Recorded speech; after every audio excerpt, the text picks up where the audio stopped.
Last week, si Lil Strax nagpunta ng sementeryo para magtirik ng kandila sa namaalam niya na tita.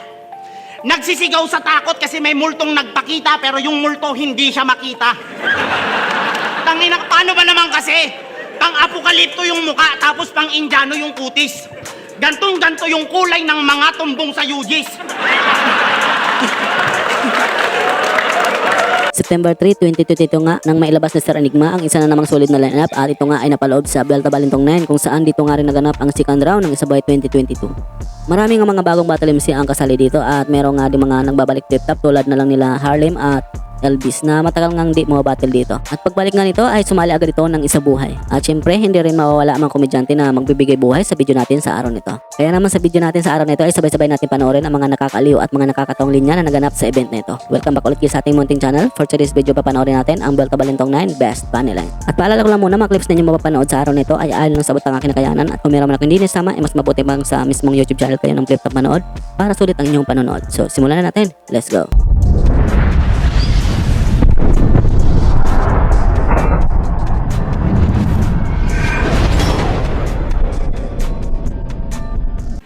Alam mo bang mas naniniwala pa ako kay Krega na nanalo sa olanan? Usapan na paso. Alam mo bang sinabi ko na yan kay Abra, inutil ka ba? Hiyang-hiya na nga kung ginawa ko yun, inulit mo pa. Eto pa. Ako'y Cain, sa'yo Abel, isa buhay, ako nagsala. Cain, Abel, isa buhay, nagsala, tang ina Elvis. Wala talaga akong naintindihan kahit ilang beses kong hinalukay. Bukod sa wrong grammar ka magtagalog, anong kinalaman ni Cain at Abel sa nagsala ng isa buhay? Cain, Abel, isa buhay, isa patay. Ngayon ko lang na-gets.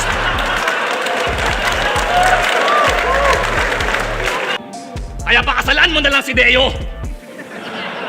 Magtayo kayo ng tiyangge pati ng parlor. Napaka-awkward yun na couple. Baliw na gay lord tapos drag lord.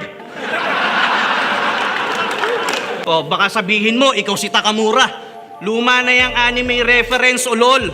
Ako kahit di ako si Ippo Makunochi, kaya kitang bigyan ng damsa roll. Rampol! Speed rap, binanggit. Si Smaglas, binanggit din niya. Nox, alam na kagad yung pakay para mapansin pa. Artista na yung tao. Ikaw magpaparis ka pa rin. Alam ko naman na yung intensyon ni Kuya Damsa malinis. Dama ko yan kasi isa lang yung pakiramdam ng mga under sa misis. Under sa misis, puta promise, pagdating sa ganyan, Kuya Damsa, saludo. Kayo yung halimbawa ni Ate Cathy na talagang may nagtatama sa dulo. Kadalasan tama sa ulo. Gagi, okay lang yan. Yung mabugbog ng asawa. Kabawasan ba? Puta, lalaki ka. Basta pag naidlip na, sampalin mo lang isa. Pag nagising, sabihin mo na nanaginip siya. Ayos. Ikaw lang ang battle MC. Namuntik na ma-rape si Don Paumen. Nung nakaraan na ahon sa Batangas, pinasok mo yung kwarto nila kahit sabi sa'yo ni Don Pau, don't come in. So, paano ka magkakabayag na lumaban sa akin kung alam mo sa sarili mo na lame ang baon? Nagmamaganda pa, feeling niya, gagangbangin siya ng mga MC nung nakaraan na ahon, yung mga Mindanao MC, gusto niyang turuan ng how to train a dragon. Tapos nagpipiling pa to. Nakamukha niya daw si Ann Mateo. Oo, yung girlfriend ni Shehi. Yung ina mo, Lax, mas mukha kang hardinero ni Mateo Godicelli. Kaya kung napanood ko rin yung laban yun ni Nico sa Sunugan, ang ina, minsan ka na nga lang magkalaban na maganda, natabunan pa nung bromance ni Apok at ni Akata. Ina kaya, swear. Kas nang bubugbog daw to ng asawa. Patulfo na natin. Kung ito naging asawa ko, malamang ikaw ang bugbog sa akin. Isa sa matinding sagupan at matinding tabanan ay itong naganap na laban sa pagitan ni Slack One at Lil Strack. Isa nga si Slack one sa mga mahusay na komedyante na pausbong pa lang sa panahon na ito. Dahil na rin mahusay din itong lumitra at mahusay din itong magpatawa. Masabi mong hindi talaga boring kapag nag-perform ito at napatunayan nga niya ito doon sa naging battle niya kay Mastafit na kitang-kita nga natin kung paano niya binuhat ang laban nilang iyon. Na kahit nga tinulugan ito dahil na rin sa round ni Mastafit. Habang si Lil Struck naman ay kahit minsan lang ito bumatil ay kitang-kita mo din ang husay nito magpatawa lalong-lalo na kapag sinimulan na niyang isama sa mga linya niya ang 7.2 na palagi mo nga sa kanyang maririnig kapag may battle ito. Hindi man siya gaanong sikat ay masabi pa ding sulit ang kanyang mga naiambag na battle dito sa Flip Top. Gusto nila manood ng live eh. Okay lang ba mga kaibigan na pag-uusapan natin titi kung gusto nyong humapa tong usapan? Game? Joke lang. Hindi naman talaga 7.2. Wala naman talaga akong patunay. Paano ko malalaman yung totoo eh? Isa lang yung roller ko sa bahay. Tas gusto mo sukatan? Pues, ito'y router ng PLDT na may sungay laban sa reset button na ng wifi. Ito ang pangit mo sa malapitan. Ito yung asawa niya humahalik sa aso pero di umiinom sa baso niya.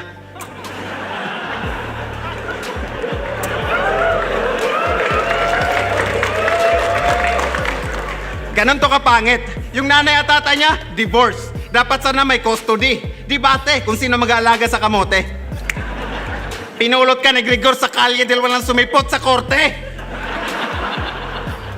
Yaw, I'm darker, but I'm smarter. You're lighter, but you're ugly motherfucker. Duda ko, pag sinabihan ko tong sunog, mukhang hindi nagagana. Na ganito na lang. Alam mo, Yaw, ang puti-puti mo, siya nga pala si Lil Strax, the real fucking nigga. Palakpan! Palakpan! Naninjin po, ang itim-itim mong putang ina mo. Tapos nagkaka-highlights ka pa?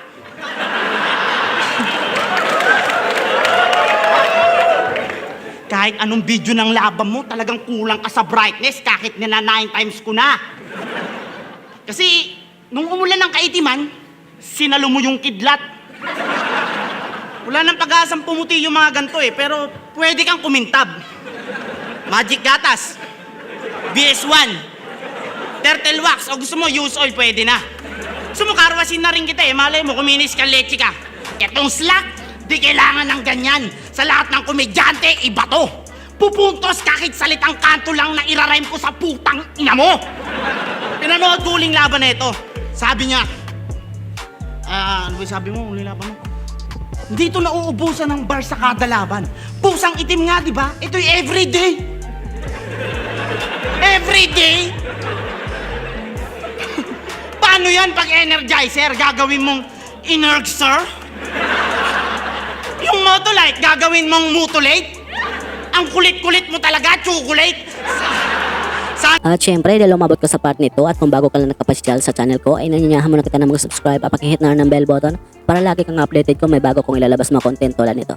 At syempre, papalo at like na ng ating Facebook page. Nag-upload ako doon ng mga content about sa hip-hop at flip-top.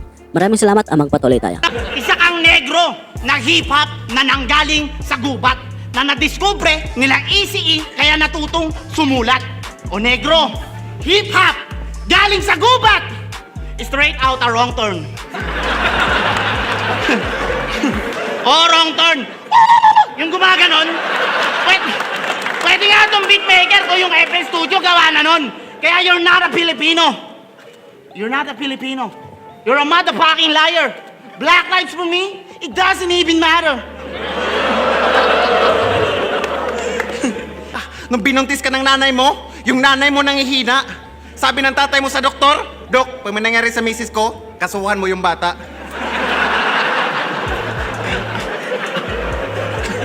Pero, ayusin mo yung buhay mo. Maghanap ka ng matinong trabaho. 0-0. Papasukin mo nga to. Di ba hiring kayo? Di ba ayos minimum dyan? Sa Davao ka, manidistino, taga-salo ka ng durian.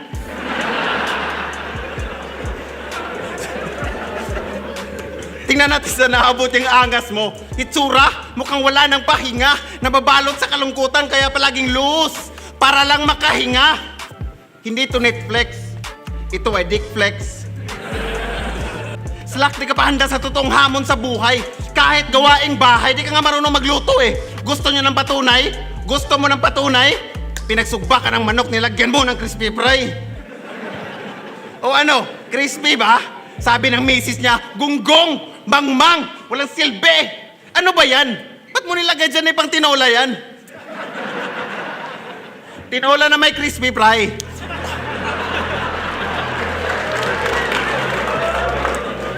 At nung ako napakaingay mo, he's trying to impress Luxuria with his whack freestyle. Tangina naman, nung binigyan ka ng sansa, wala siyang naramdaman. Di ba, Lox? Sabi mo parang dulo ng charger, maliit na malapad. Ako na lang sana tinambi mo, Lox, kung gusto mo pang makalakad. May Inglesero pala dito hindi naintindihan. Ang ibig sabihin nun, if you're feeling horny, find me. O, di ba? If you don't have plans to walk again, fuck me. Iniwan ka ng papa mo. Anong klase siyang ama? Sa bagay, kung ako tatay mo, kahit sa Rusi, isaswat kita. Kasi, nanay niya nga Pag nakikita siya, high blood, hindi na nagre-relax. Kahit sinong nanay naman, madedepress, makita mo yung anak mo, mukhang Betamax. Kaya yan. At nung ako ng baho ng kilikili mo, real talk. Halos lahat ng MC, hindi nakatulog. Meron pang ibang MC dyan hindi pa nakamove on. Nagsabi ka sana pinaram sana kita ng roll on.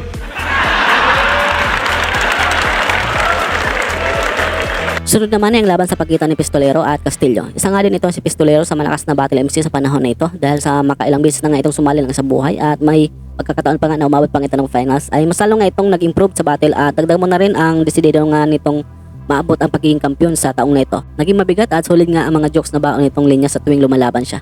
Habang si Castillo naman ay kitang-kita mo nga natin ang pagiging agresibo nito sa battle na desidido nga rin itong talunin si Pistolero. Dito kaya hindi nga ito nagbitaw ng mga nakakatawang linya, sa halip nga ay pagdiktikan ang baon nito. Pero sa mga nauna nga nitong battle ay magaling naman ito magpatawa, lalong-lalo na sa naging laban niya kay Bagsik sa nakaraang ahon tol. Nakaping ka pa. Mukha kang mabait na Majin Buu. Nung ahon ko pa to, gustong sabihin sa'yo, naakbay ka ng akbay sa akin, napakabigat ng kamay mo. Tangi nang to, akbay ng akbay sa akin, tapos pag may beat, biglaang magfi-freestyle. Yung ikinagagalit ko, dalawa pa talaga sila ni Prince Rhyme. Ang ina niyan. Gusto ko lang klaruhin, bago magsimula yung mga banatan, pinagmamalaki mo dito na sa probinsya nyo, gwapo na yung itsurang ganyan. San yan? San yan? You primitive boy looking motherfucker! Dati paluto-luto ka lang sa gubat, ngayon ang laki mo na. Dati, huhuhu lang alam mo sabihin. Ina, sino ka ba? Tingnan mo tsura mo, jologs mo man. MC name mo, Castillo. Kaka-Roblox mo yan. Yaw, alam kong masakit.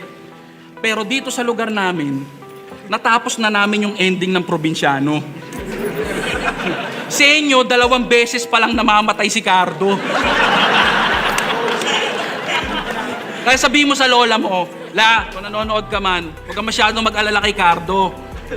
Mauna pa po yung apo nyo mamatay. Alam kong medyo malungkot na sasalubungin nyo siyang bangkay, pero on the other side, mababawasan yung nakikinood ng TV sa barangay. Tangina, aminin mo na isa lang TV sa barangay nyo, bayaw. Kaya kada ere yung probinsyano parang laban ni Pacquiao.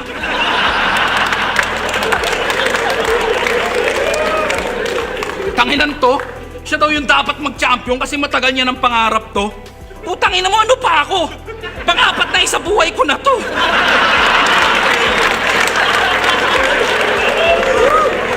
Na namang unahin ko pa yung pangarap mo, putangina ka. Hindi ko kasalanan, nag-quit ka sa McDo kasi feeling mo magaling ka. Lumabas lang yung laban nila ni Bagsik, kinabukasan inaway na yung manager niya. Inutusan lang mag-ayos ng ilaw ng store, nung una nagpipigil-pigil pa. Pagpanik ng hagdan, putang ina mo, sira, lumipil ka! Ayun, construction. Pero di kayo dapat matawa. Kasi sa trabaho daw na yun, siya daw ay masaya.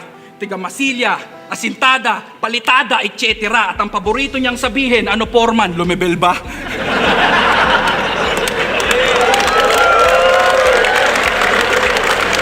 Oh, wait, dinis mo mama mo. Then you're talking about bad parenting. Nakuha niyo ba yung message ko? Tapatin mo nga kami, bayaw. May problema ka ba sa parents mo? Oh, shit. Di meron bayaw. Gagayaw, okay lang yan. Hanggang dito na lang guys ang aking video sa araw nito. Maraming salamat sa inyong panonood at sana ay nag-enjoy kayo. Marami pong salamat sa mga solid supporters natin dyan na walang sabang sumuporta sa channel ko. Marami pa po kayo lalabas na content about sa hip-hop at flip-top kaya pagkabang-abang na lang po. At syempre don't forget to like this video para may pakita ng YouTube si Pawang manonood. At syempre napakaling tulong na yan para sa aming mga content creator. Maraming salamat at hanggang sa muli. Peace out.